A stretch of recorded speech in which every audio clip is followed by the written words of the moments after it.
Current Affairs. Your host, research specialist Mae Brussell.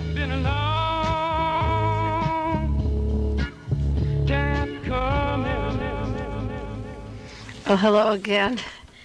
Another Monday afternoon rolls around, and Dialogue Conspiracy.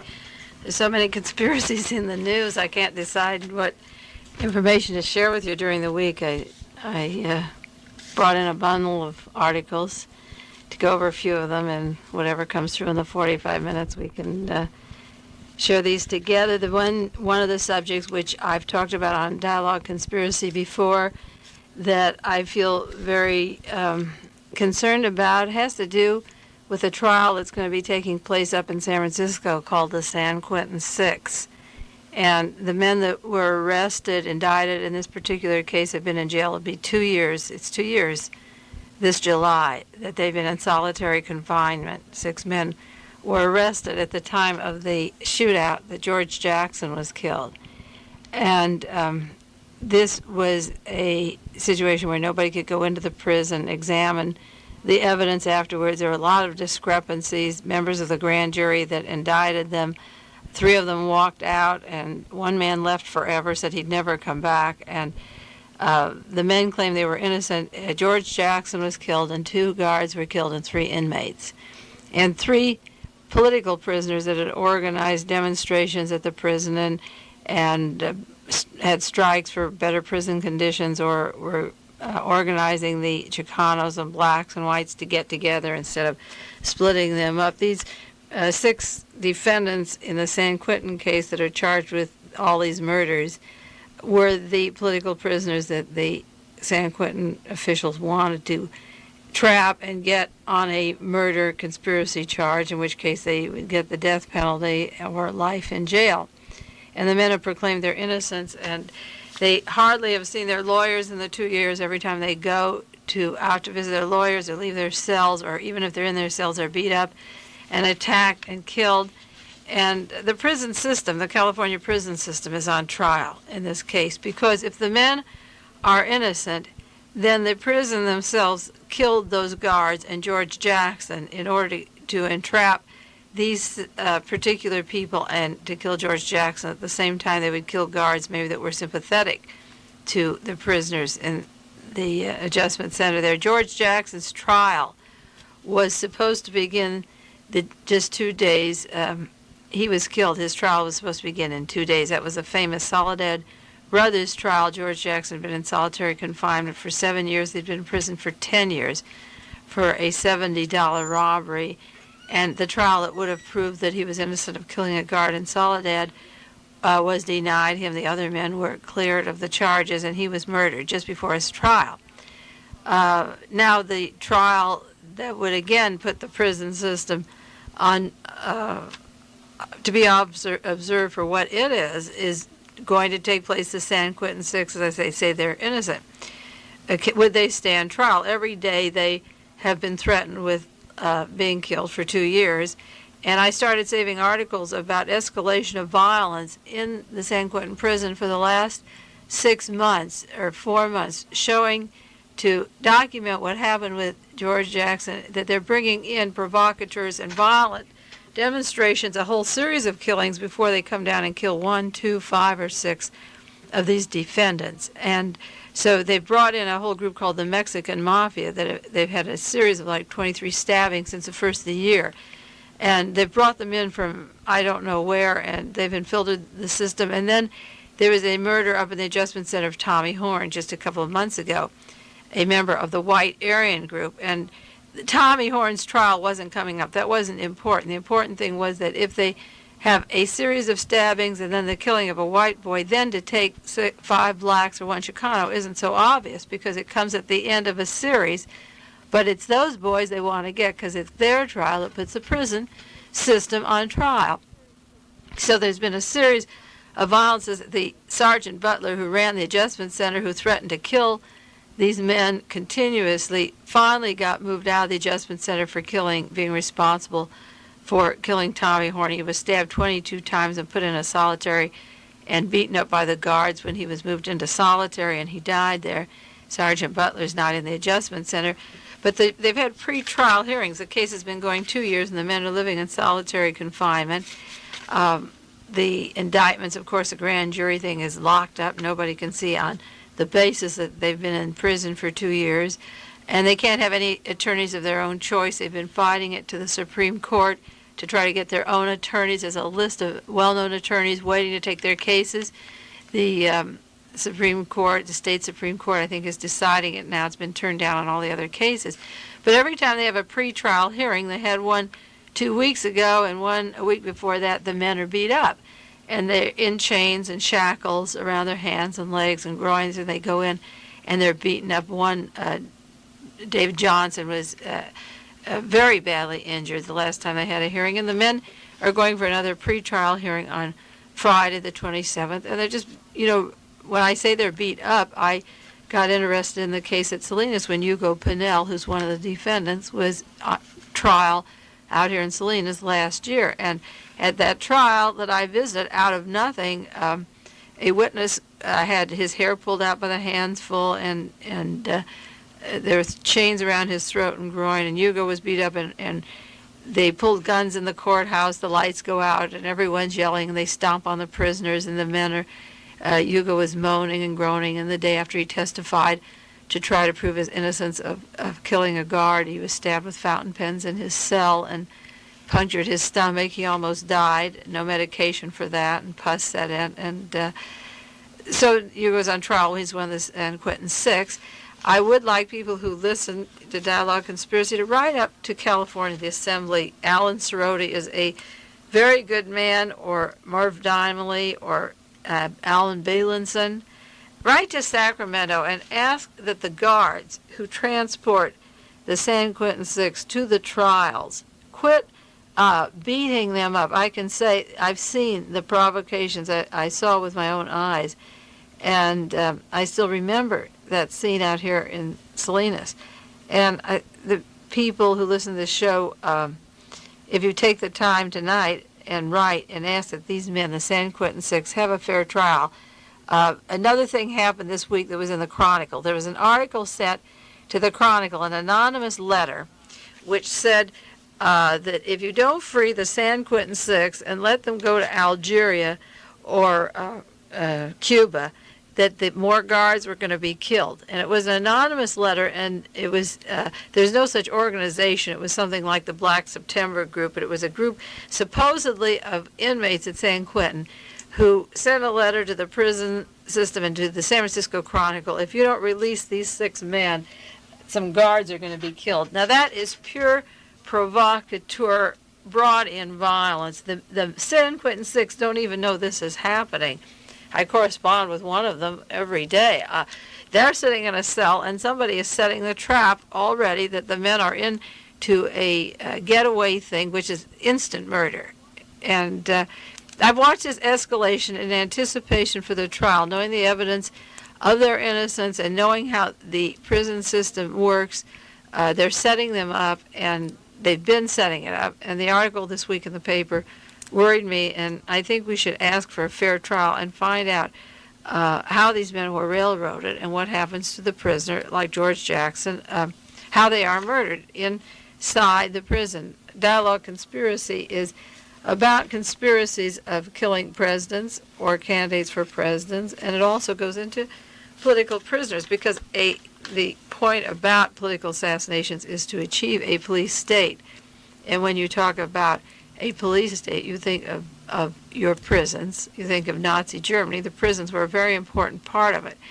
And white American can sit back and say, well, that's just a few blacks or a Chicano. It doesn't affect me. If they're there, they must be guilty.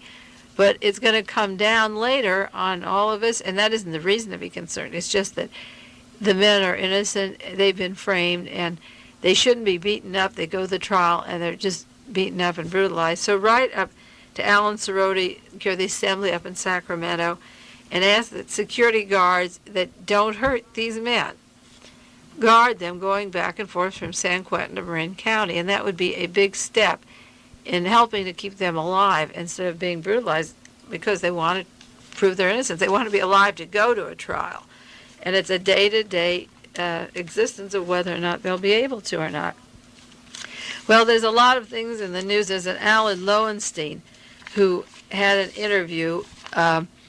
He's one of the men on Richard Nixon's enemy list, and he wanted to dump Johnson in '68, and he didn't want Richard Nixon. You can see why he went around wanting to impeach Nixon, and he didn't want Johnson as president. And he's a former representative from New York City. Lowenstein had a lot of things happen to him, and he noticed that he was 7th on the enemy list, which said "marked for action" in quotes. The enemy list is that White House document to get at the political opponents of Richard Nixon after the election. Some have been taking place before, but then there was a list for some to get to afterwards. And Lowenstein had a list in the paper today of different things that had happened to him in his campaigns, and evidently some things that happened to his family, which he said were a series of accidents, which he didn't go into. But the New York Times had an article about Lowenstein that was different than the San Francisco Chronicle. In the Chronicle, you only get part of the news. What they left out was that he said that an examination after the Watergate has brought out something very frightening in terms of the enemy list, and it's brought out these accidents in his own personal life. He said, "I've been plagued with accidents in my own life." But more recently, he said in an interview, there should be a deeper examination of a wide range of events, from elections to assassinations, that may not have happened the way is now generally accepted. And he goes on to the fact that there's this big hysteria about the anti-war people and about the hippies, that the excuse for the plumbers were the anti-war people and the protesters. And all of a sudden he realized that the enemy on the list were not the youth or Abby Hoffman or Jerry Rubin at all. They were the people who were representing the establishment but weren't Richard Nixon people. And he gave the example of Arnold Picker, a chief fundraiser for Senator Edmund Muskie. They weren't the radicals at all that were the enemy. They're very much establishment, but they're not Republicans. And he brought the question about the riots in the past years and the assassinations, the political assassinations. Well, the researchers on assassinations have been saying that there's a link between election manipulation and the murders, that they are murders. They're not single isolated events like Oswald or Sirhan or James Ray or Arthur Bramer. But this is a fairly establishment person, Mr. Lowenstein, coming out now and beginning to see a chain of command and seeing that what happened in the White House wasn't any radical demonstrators at all, that the excuse for coming down with the interagency departments and to create a police state was the radicals, but the people they were going to come down on were the opponents of Richard Nixon, the strong Democrats, whether they're for Humphrey or Muskie or McGovern. It had nothing to do with McGovern radicals at all. There's one other letter, if you give your homework for the week, there's another letter I think you should write, which is really important to members of the Senate. I don't know how many of you can sit down and write 10 or 12 letters in one evening. I do it when I have something that's important. And there's one appointment that's been held up. We got Mr. Clarence Kelly of the CIA, who went through unanimously, and Mr. Schlesinger of the Department of Defense. But they're holding up the appointment of William Colby.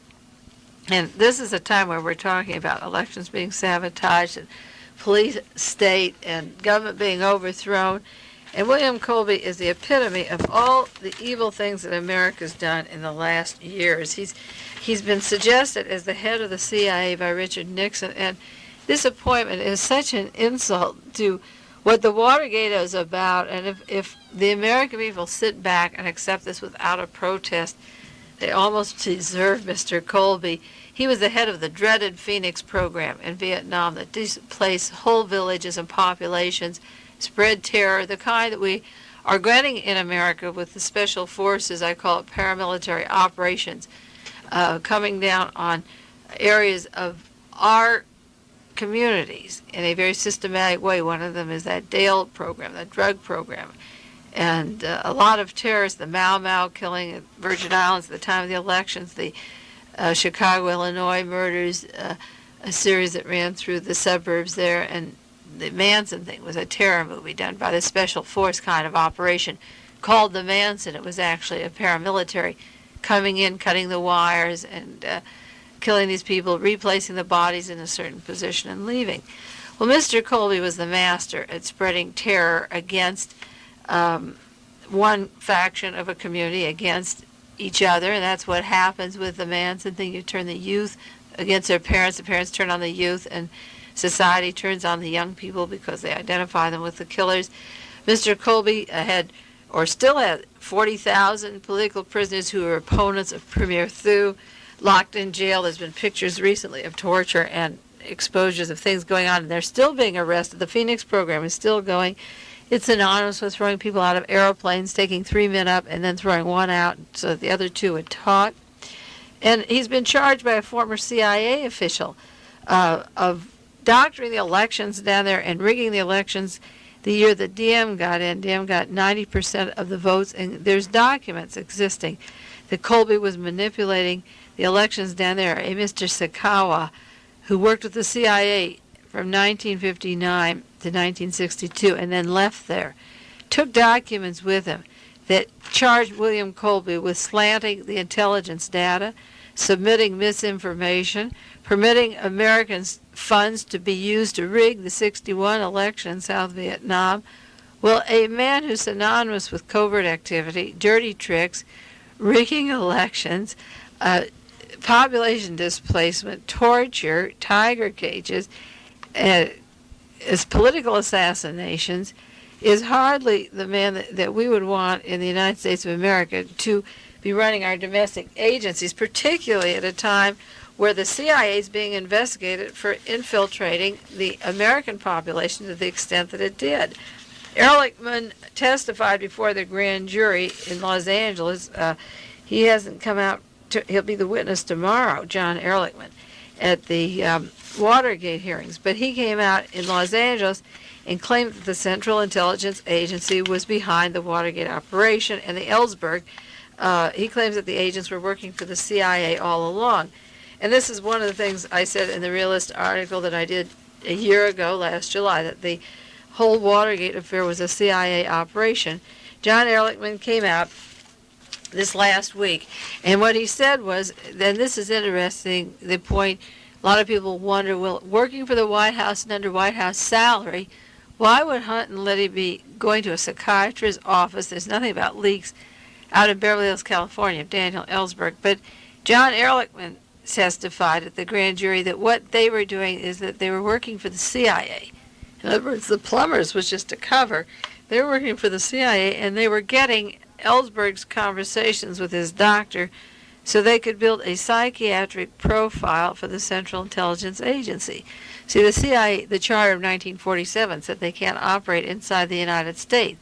So they have a man who's been there for 21 years, like Howard Hunt, and then he leaves. Then he goes to work for the White House. But while he's at the White House, he's ex-CIA. He's not CIA anymore, but he can go to the CIA and say, give me the wig, give me the speech impediment machinery, pay for my transportation. They give him the consecutive $100 bills, pick up other CIA agents down in Miami, go out to the Beverly Hills offices, and then they split and went back to Miami and Washington, and then used government money to go back out to Beverly Hills. Well, John Ehrlichman is saying that this is done for the Central Intelligence Agency to build up psychological profiles. And it's interesting because they can also get the names of people in Ellsberg's family. They can harm people he knows. They can use this in a lot of different ways to get at Daniel Ellsberg. Another thing that came out in the Ehrlichman testimony in the grand jury in Los Angeles was the fact that Judge Matthew Byrne, who was presiding over the Ellsberg trial at the time it was taking place, went down to San Clemente to see Richard Nixon about heading the FBI, about getting that appointment for the head of the FBI, which is highly illegal to be conducting one investigation and considering a raise or appointment at the time. Well, he had a second appointment with John Ehrlichman, and the general opinion, if you can believe John Ehrlichman, the opinion in the first place was that Ehrlichman called him back a second time. But what Ehrlichman is saying this last week is to the Los Angeles grand jury, as far as the Ellsberg case goes, was that Judge Byrne, Matt Byrne, contacted him the second time and said, I want to see you. So Judge Byrne had a second meeting with John Ehrlichman, and this was like all the other meetings, if you're watching the televised hearings of the Senate committee, this one was at a public park. Now these men, there's all kinds of information about their rooms being bugged, and they're bugging each other, and we'll go into some of that if we have time. The monster they created is turning on themselves, the data banks and the electronic bugging. But the charges are made that Judge Byrne called John Ehrlichman, and they met in a public park and had this conversation, and that Richard Kleindienst was part of the endorsement of Byrne having this second meeting. Now, these were heavy charges because the point is brought out that if Richard Kleindienst was in on this, he would be subject to discipline by the Bar Association if he set up Judge Byrne with, at the time that this was going on, the former Attorney General it would be improper for him to set up a meeting between Judge Byrne and Ehrlichman at the time that the trial is going on.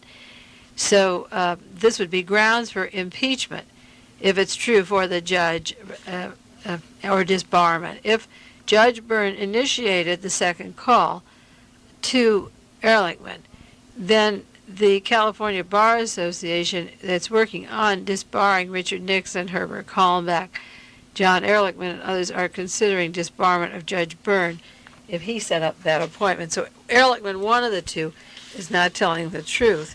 Now, the lawyers, there's been several articles recently about all the lawyers that are involved in the Watergate scandal, and I think to take that thought for a few minutes and share it is very important. It's as important as all the evidence or conversations or wire logs that are taking place for this reason. In the first place, this administration has stressed law and order so much, and they've talked about these young scoundrels and these hippies and these dirty dropouts and the anti-war protesters and for throwing rocks at a car, and they were the ones who observed law and order, get tough on the prisoner, get tough on the drug dealer, and keep America safe. They're going to clean everything up with their anti-pornography law. They're going to keep this a really nice, safe, clean country for the law-abiding citizens. So all of a sudden you have a situation where at least 30 lawyers are involved who can be disbarred, and there's 125 lawyers being investigated. Well, it's called the worst lawyer scandal in the history of America. But when did it start? I don't know anything about law corruption. I've never been to many law courts, very few. I've seen some rigged courts. The few experiences I've had, they were total. I went to trials that were all stacked against the defendant in a evil way. The lawyer is, I guess, one of the lowest forms of humanity because he has a duty to serve or supposedly to serve, and it just goes completely out the window. But I think the example of the way a president behaves or the Chief Justice behaves or the Attorney General is indicative of the way the whole nation is rotten or rots. And the use of Earl Warren to head the Warren Commission was such a perversion that anything I read about lawyers I can believe or see if I go to the courts, because Earl Warren signed his name to a fictitious document called the Warren Report. A president of the United States was murdered in Dallas, and this terrible document, just a piece of junk, not a word of truth in it. Once Mark Lane, who did research, early research, wrote a book, Rush to Judgment, he said the Warren Report only has two sentences in there that are true, and one is that John Kennedy was killed, and the other was that Oswald was killed, Lee Harvey Oswald. And Officer Tippit was killed, too, in Dallas. And outside of that, you can't find two sentences that hold up. Well, it takes a certain genius to put together a book of 800 pages with 552 witnesses and 13,000 documents and not find any truth. And I spent 8 years taking that thing apart because it really gets fascinating, the lingo of the Warren Report and the way they falsify documents. So when the nation in 1973 gets surprised that the legal profession is corrupt or that the Attorney General is sitting and planning conspiracies in his office, anything can happen after you study what the Earl Warren did at the time of investigating the John Kennedy assassination. Once before, a while ago, I read a couple of memos on dialogue conspiracy, and I was using them again last night for something I was writing and had them on my desk. And when I saw the article about lawyers today, it came back to my mind. And one of them was a letter from a member of the Warren Commission named David Slauson, and he was writing to Howard Willans September the 28th. And the Warren report was going to press about September the 29th. So they had 7 days before it went to press, and then it would be on sale the first week in October. So they were talking about Lee Harvey Oswald. This was pending matters. The subject matter is pending matters. And they were talking about it, Commission Exhibit 3074, and it had to do with Lee Harvey Oswald at a hotel in Mexico City. And it was very important testimony because the people that were at the hotel with him in Mexico City were linked to evidence of the killing of John Kennedy later. About 7 times these people came out in other parts of the commission exhibit. So their being at the hotel was very important. So what David Slauson wrote was about this particular matter. They're writing the report.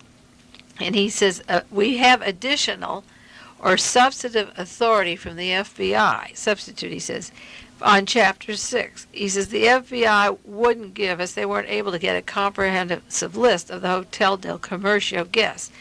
But what I have done, he says, I've inserted a phantom commission number and we'll fill it in with something. And I believe I have fudged the text sufficiently so that anything we do can be fitted in. Now, this is signed by a lawyer from the Warren Commission. So you see, all the fuss about the presidential logs doesn't mean much when this particular lawyer says, I have fudged it, and we can fill in anything we want. In other words, we don't have one document, and we'll fudge another. Another document that I have which shows you the way that lawyers write reports or do investigations had to do with the Ruby, the conspiracy of Ruby knowing Oswald or whether Ruby knew oil people in Texas. And they said, we have no information about whether or not there was a conspiracy because we didn't go into it. So we can say in the Warren report that as far as we have gone, we haven't come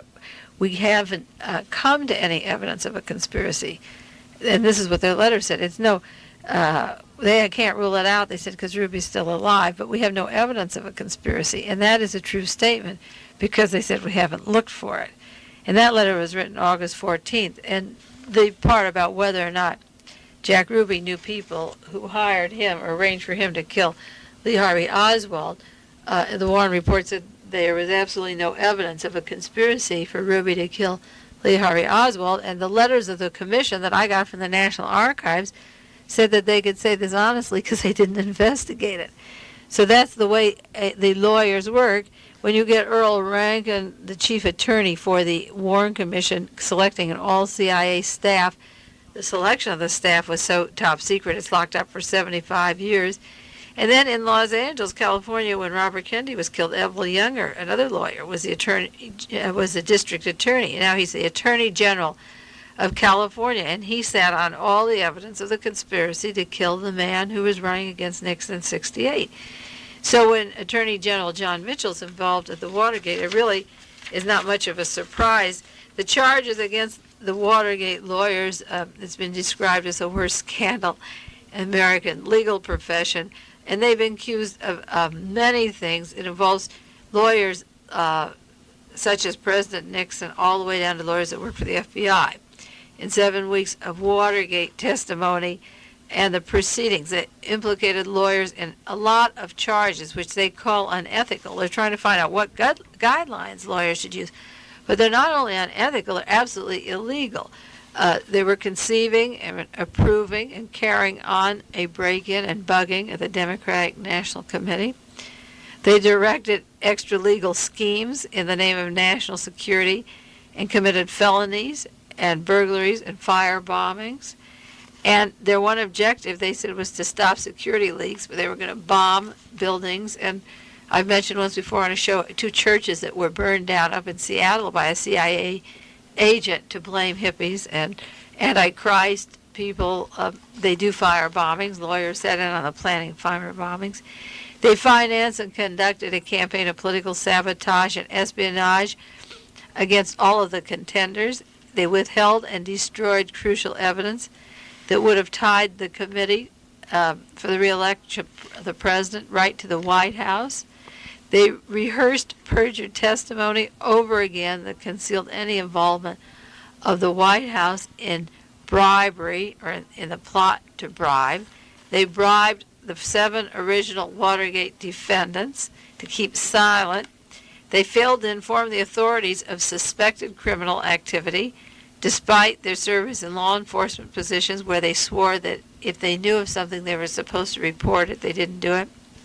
These lawyers ignored a legal requirement imposed by the Supreme Court to notify the judge in any case where wiretapping and burglary has taken place. They kept this information and didn't inform the judge. They attempted to shift the blame for the illicit Watergate operation on the CIA to hide these lawyers helped do that, to hide the involvement of the White House. They accepted hundreds and thousands of dollars of fees and defense funds in $100 bills. They received money from people they didn't know that was put in containers that they didn't know what was in it and delivered to other people that they didn't know, this three-way transaction. They tried to use the legal process to accomplish political objectives such as forgetting the president. There's an enemy list, and they used their legal know-how, the Internal Revenue, to break people, get their tax audits investigated. They made ex parte contracts with 2 legal judges presiding over criminal and civil cases, with Judge Byrne and also with Judge Ritchie, which is a violent violation of ethical structures. They solicited campaign contributions from corporation officials, which is against the law. They contradicted each other in sworn testimony before the grand jury, and they contradicted themselves.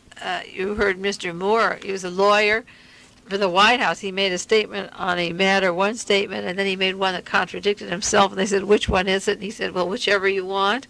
His answer was, take whichever you want. They contradict each other and they contradict themselves, and you can take whichever you want. Now, the legal profession is trying to ask what is going on. In California, it's usually a secret until they get a disbarment procedure going.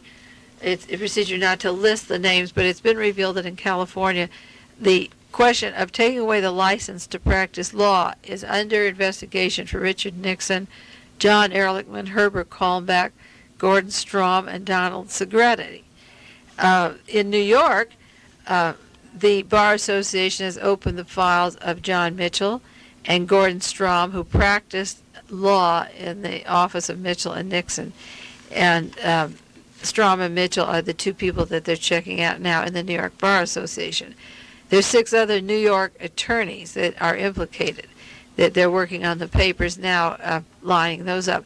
John Mitchell's been indicted in the Vesco charges, and he has a lot of counts against him besides perjury. He's been charged with felony and perjury, and that automatically leads to disbarment in New York. And G. Gordon Liddy, who's already in jail, has lost his law degree. He was already convicted of 6 counts of conspiracy, bugging, secondary burglary. This is an ex-FBI man who was also a lawyer. He's lost his law degree. The District of Columbia, there's John Dean and Charles W. Colson and Patrick Gray, and they're going into the bar problems of those particular people in District of Columbia. There are 125 attorneys being investigated. 56 of them are Washington, D.C. lawyers who have figured in the case. It doesn't mean they're guilty, but their names have come up, and they've transacted money, they have hidden, they've allowed perjury. They knew perjury of a witness. He'd come and say, I'm going to perjure myself. They didn't turn it in. They have been lawyers for the lawyers that are under investigation now, like, say, John Ehrlichman's lawyer, Haldeman's lawyer, Mitchell's lawyer. If they knew there was perjury, if they knew there were these problems and they don't turn it in, then they themselves, if they knew there was wiretapping, then those attorneys are also responsible and can lose their law license. Ehrlichman is from Seattle, Washington. Egil Crow is another top lawyer who is in trouble, and they're investigating his law license. The law schools are questioning, where is the ethics of it? What is the discipline? What do you do with lawyers whose service is a political goal or being so close to power that the laws just don't exist for these people?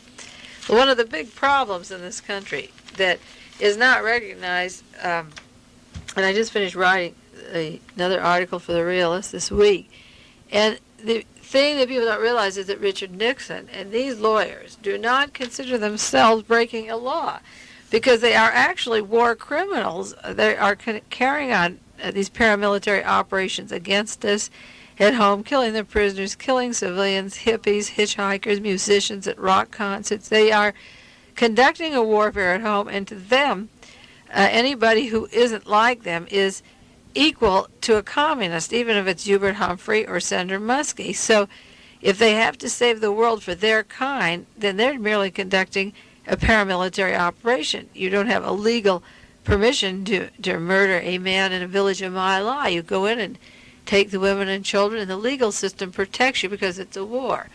And these men have been protected. These 125 lawyers have not done anything wrong because they are in a state of war. They think this is an emergency, that it's the only way to save the country. Their mind is bent that they're in a battle. The only difference is that they've been conducting a warfare, but the enemy haven't known it's going on. They just have been ignorant to the fact, of what's happening. They're catching on now, but they don't really realize the depth of the warfare going on against them. And an example of the war, and I think it was beautiful this week, was Mr. Alexander Butterfield, who went before the commission, because these modernized weapons of war that the administration uses aren't only laser beams and all their fancy guns and tanks and airplanes that fly themselves, but it's been a battle of them with computer, data bank, keeping track of everybody, surveillance, photographing us at the peace marches, demonstrations, people that object on their taxes to the warfare state. Well, the data bank and the computer are things that they can't work with, to collect information, files, and tapes on everybody and everyone that they deal with, like coming out of the White House as a potential enemy or potential friend. So the president got himself nice and bugged and took down all these conversations, and Ehrlichman was Haldeman and Mitchell's conversations being wiretapped, and when John Dean talked to the president, he mumbles into something for fear the bug will pick up what he's saying about Charles Colson. So when Mr. Butterfield, Alexander Butterfield, got on the stand this week and talked about the electronic White House with everything being bugged, the bugs came back on them as monsters. They created this monster, and now it can prove their guilt or innocence, and there's no way to take this administration and take a 1-hour tape and find them innocent of any of the charges. I'm sure that every conversation is filled with dynamite, and it'd be hard to erase all of that. It's available. It's been subpoenaed. I don't see any way they can deliver it. I don't know what will happen, but there's no way they can deliver this kind of information. Now, Mr. Butterfield came in to talk about the logs this week, but he brought up an interesting point, because here's the man who was taking from every room in the White House conversations. The president was talking about his most personal business and foreign affairs, dignitaries, everybody's coming through that White House. And Mr. Butterfield seems to be the CIA babysitter in charge of communications of Richard Nixon. He's an important man. But when they asked him where these logs were, he said they were with Al Wong of the Secret Service. Now, Al Wong is somebody that I mentioned twice in an article I did a year ago, that one in The Realist, as a very important person in the conspiratorial part of the Richard Nixon administration. And his name came out again today when Gordon Strong was talking, because Butterfield not only worked, Al Wong worked with Butterfield, who was taking the presidential tapes. Al Wong interviewed and hired James McCord. And Butterfield kept a secret cash fund of $350,000 with a private policeman, again by the name of Lilly, that came up, who is not on the payroll of the White House, who goes around distributing $300,000. And you get a little triangle in the White House here of one man, Butterfield, taking the tapes of the president, the conversations, knowing where he is in the room at all times and where he's moving or who would see him. I'm thinking in terms of whether he'd be assassinated with an appointment like Andrew Topping coming to see him. Somebody has control of everywhere he goes and everything he does. At the same time, He works closely with the Secret Service, Al Wong of the Secret Service, and James McCord, who was chief of security for the committee to re-elect the president, who was going down to Miami to make the offices and the president secure. You have secret funding. Now it's important that secret funding is $300,000, and Mr. Lilly delivering their money. This group kept the logs on the president. They had secret hundreds of thousands of dollars for their own use, and they were working with McCord and the provocateurs that were going to have the violence in Miami. And it goes back to that story I did about the planned violence in Miami and the chance that Richard Nixon would be killed. Mr. Butterfield was very important to Nixon. He kept track of every room he was in, where he walked, where he went out of the rooms. But the important thing about him was that when the plane went down over Chicago that Dorothy Hunt was on, carrying this payoff money and her suitcase full of money, when her plane crashed, Butterfield was taken immediately out of the White House to a position of federal aviation, chief of federal aviation. Well, Dwight Chapin, who was the appointment secretary that worked with Gordon Strom and Segretti, he went to Chicago to work for the United Airlines to be in on all the hearings of the plane that carried Dorothy Hunt.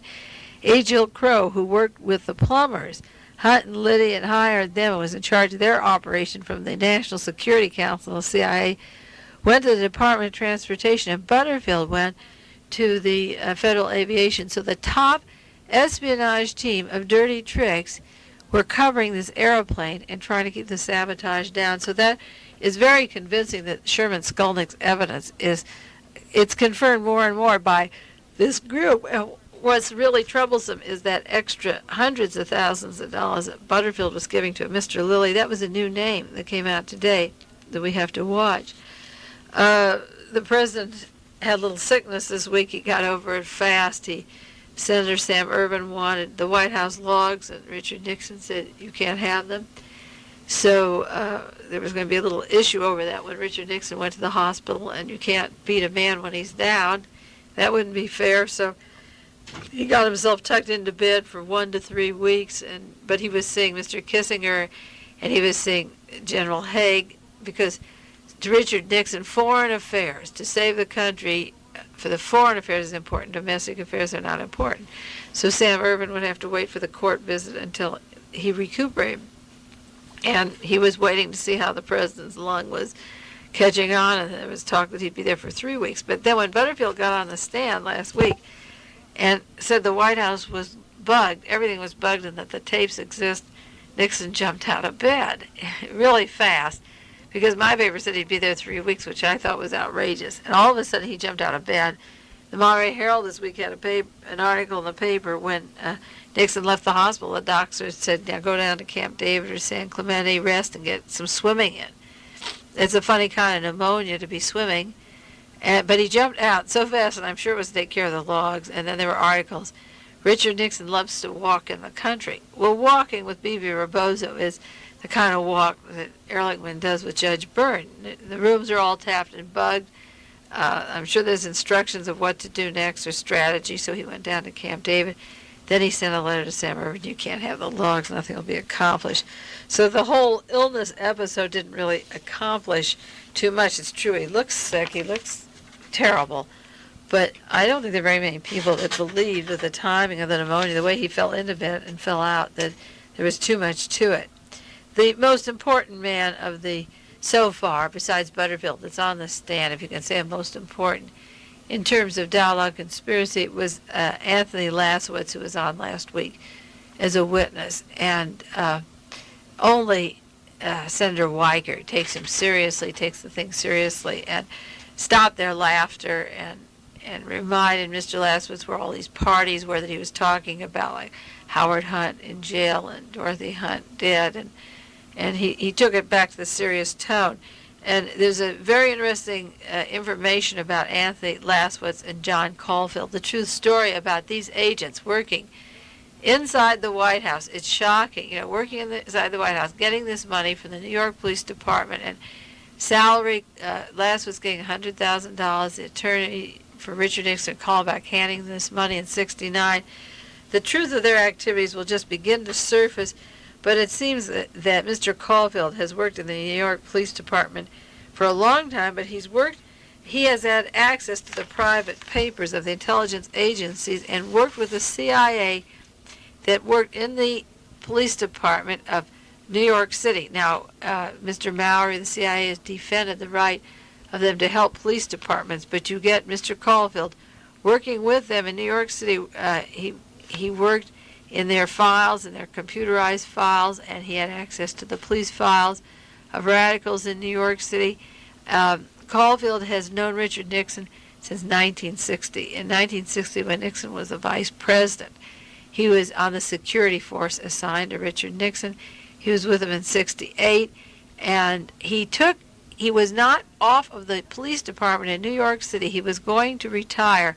He was still working for them when he went to Chappaquiddick in 1969 and was working for the White House on Senator Kennedy's accident at Chappaquiddick. He was still under the payroll of the New York City police. So a lot is going to come out about the Alcohol, Tobacco, and Firearms Bureau that Mr. Caulfield worked for at the time. And that is the same year and the same division that was charged, and there's tapes of this group talking on the telephone to kill Cesar Chavez and Eldridge Cleaver. And because the White House Department papers say how they were out to kill Cleaver, this is in the memos on the enemy list, it would be interesting now to replay those tapes of the conversations in the Treasury Department and see if we pick up the voices of these men making a deal in California with Larry Shears to kill Cesar Chavez and Eldridge Cleaver. Well, our time is up. I wanted to talk about some more about Mr. Lasowitz working in New York City with the radicals and his background, but time is up. Keep watching the hearings. Write to the Assembly up in Sacramento, any of the men you like, Bielenson and the others, tell them to please keep the San Quentin Six alive, and write to Washington, any of the senators, write 10 letters tonight. Don't have Colby as the head of the CIA. It's a dangerous precedent. You'll be sorry if you do, so please try and get him out, and we'll see you next week on Dialogue Conspiracy.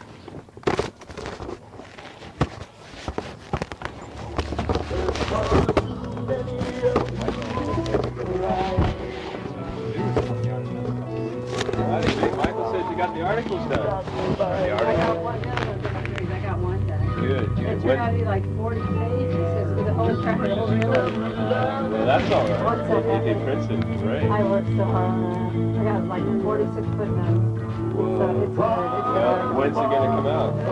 2 weeks. It needs to be typed up tomorrow. I feel like I produced a baby when you work so hard on something. It will be. I was rereading some of it today because till it's typed up, Paul's, we're going to go over it again. And I just said to him, better just reread it. It's good. I'm satisfied. I just went in and Fantastic. Well, I can't wait to read it. You're excited. It's good. We got one caller, maybe one time. Okay, it's really, I'm really happy about it, you know. I feel like I'm, high. Yeah. Oh, where do you work? Where do you live? Oh, how do you support yourself?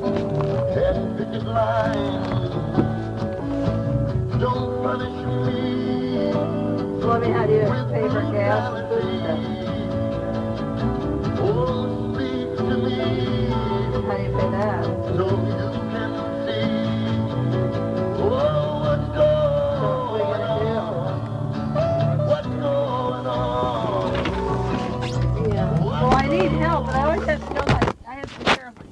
Wait, I better take this to the other room. Do you need me? I have to always be careful, of how people support themselves and what they do. Some guy called me, they called me a call, but I can't just take, I mean, if they don't have an income coming in some way, that can explain how they maintain themselves, I don't know where they come from. I mean, they don't have to be rich.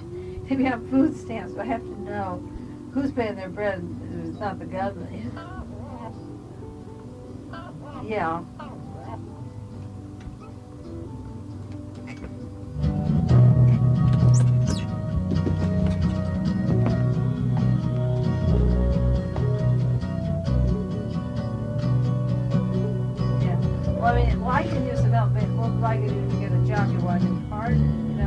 I need help, putting out articles, and I just went up on a hill and have to, I could think of at the bottom, I'm up on Pier Green.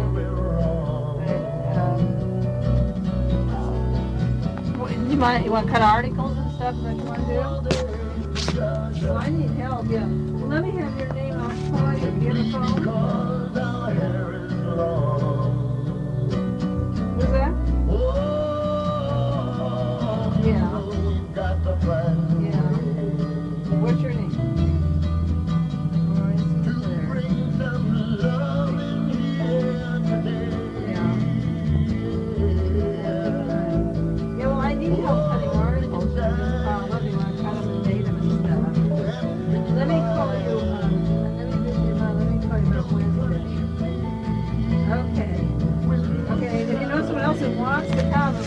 Give you a lift and cut two people's more fun. At home. Well, if you want to do it Wednesday, get someone to come with you. You both come up Wednesday. You know someone who wants to do it? Give them a scissors, I'll put you to work. Where are you from? Yeah, what'd you do there?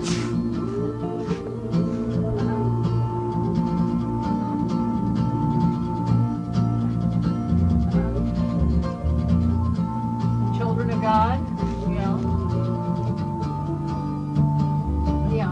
Well, listen, I'll call you Wednesday and we'll see how you're going. Okay, I was on a Christian commune. I'm gonna go pee before I go. Well, there's a realist. Well, you'll have the next one. Hello? Yeah. Oh, this train, but you see it? Cat Stevens. Yeah, okay. Just leave.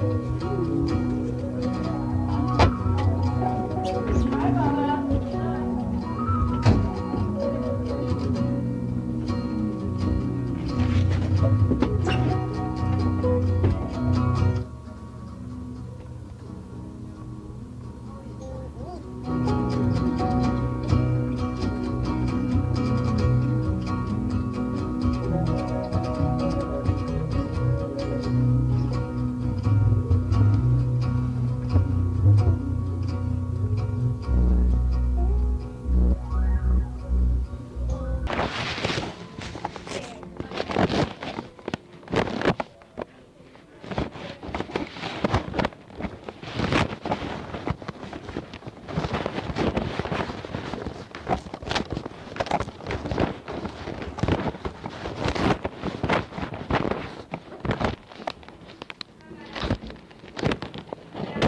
There they are. There's the little girls. Hi, baby. Oh, I can go along. Okay, I can go along. You guys want to get my tea? Is Mark going to? Mark will take you. I'm going to stay there long. Can I go there? She ought to be coming down. Is Rita with you? Yeah, she's going to go too. With them? Okay. You want to go with me or you want to go with them? You. I don't know if you feel What? Do you have a sweater? Okay. Barbara, did you get my sweater? I have to get drunk. It's in the car. Can we get in the car? Yeah, they want to get their sweaters. Yeah. The door's locked in the car. Oh.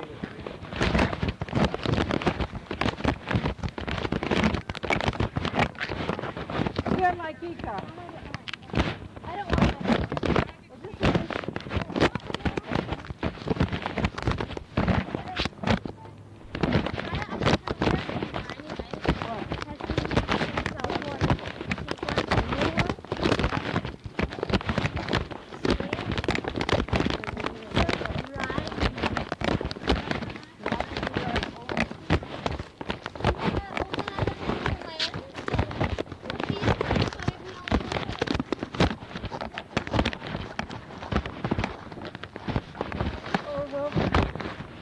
Okay, you can drive. Hold this a second.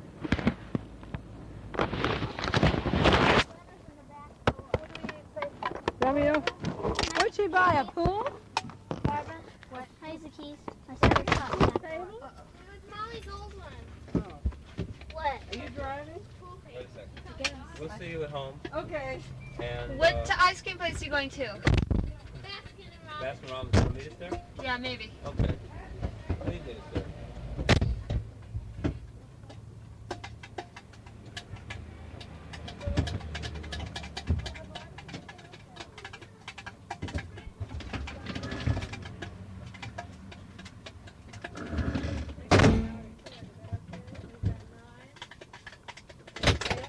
Okay.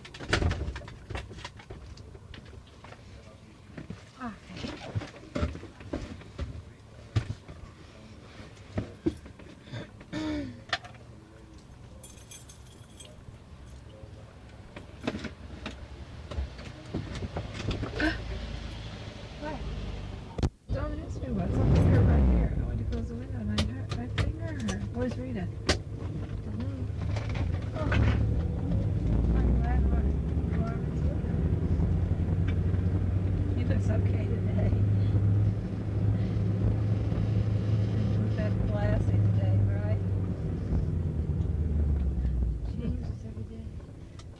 Well, maybe like when he's posturing, it's best just to talk about and say you're doing this, you're doing that, just call it games, you know? And see if they're games or not. If they're not, he'll get worse. If they are, he'll get better.